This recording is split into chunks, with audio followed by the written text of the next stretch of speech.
Good morning. It's Deacon Brian Kirby from the Intercessors of the Trinity, and it's day 10 of our 21-day fast. And again, we're looking for breakthrough. It's November 12th. So let's continue in the Beatitudes here. Remember, the Lord has sat down on the mountaintop. He's teaching, and he's meeting us right where we are. He sits down right with us where we're at. And he goes on to the second Beatitude. Blessed are those who mourn, for they shall be comforted. Blessed are they who are mourning. We can mourn from all kinds of things, okay? There's grieving and there's mourning. I heard this talk one time by this psychologist, and he talked about grieving and mourning. Grieving is when you're just holding on to everything and carrying it around with you, and again, and you're not letting it out, and you're just holding on to it. Mourning is when you let it out. And the scripture's clear. We need to be letting it out.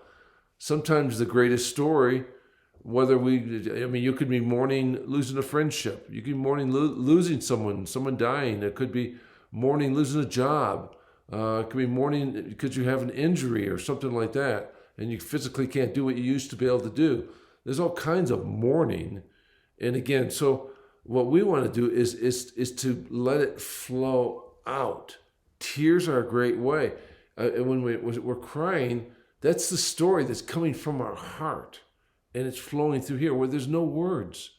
I mean, when I lost my dad 5 years ago, I mean, I didn't really have words for who he really meant to me.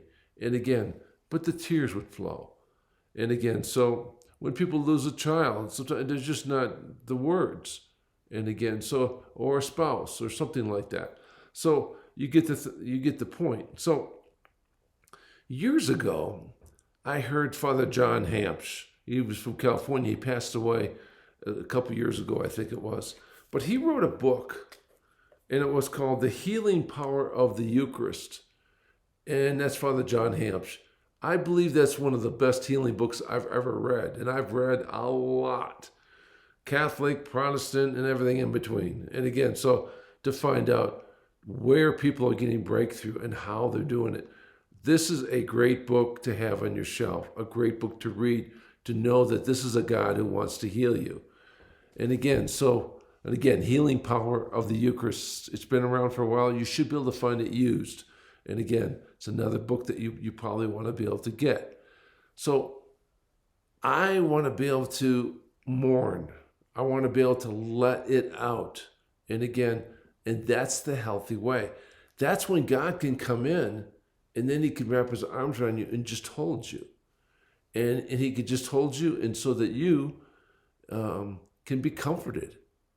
And again, sometimes this takes time. Like Father Hampsh said, he said something in a talk I went to, and I talked to him more later about it. He said, when someone close to you dies, the grieving shouldn't go on for 6 months, a year, 2 years, 3 years. It shouldn't go on like that. He goes, within a couple of months, within 1 to 3 months, you should be moving to a point where you can live life again and not be just paralyzed by this loss, whether it's a child or a spouse or someone really close. Because this is how you need to pray, he said. And again, at first I was just trying to get what he was saying. Now I get it. Remember what it's all about. We're only here for a short period of time. All right? In our eyes, we look at our watches and, but in God's eyes, there is no time. The cross, he conquered death because the tomb is empty. When you believe in that tomb being empty, and you know that you're going to see your loved one again, or you know God's going to take care of you in ways, and whatever it's a loss of a job or whatever the situation is, God's there to comfort. But again, you need to know that the tomb is empty with your loved ones and that you're going to see them again. And when you can pray from a spirit of resurrection, because he conquered death. Death has no more sting, the word tells us. it has no more sting. It's taken away because of this and because his tomb is empty. So that power of that resurrection, you need to pray from there. And lots of times what I'll do is I'll meditate on my loss of a loved one, and I'll do an Ignatian meditation where I actually go to the tomb, the empty tomb there, and see the cloths there. And I'll actually speak to the Lord outside the tomb. And again, and so that he can comfort me with that loss. So it doesn't mean that you're not going to go through pain and suffering and tears. We all will do that. But again, what gives you breakthrough and comfort is knowing that you're going to be together again. And that your time you're here on earth is only a short time. Whether it's 100 years or whether it's an hour, it doesn't matter. Because we go by time. God doesn't. And again, so remember, the whole beach is in front of you. What we're living right now is like one grain of sand. So let's look forward to that whole beach.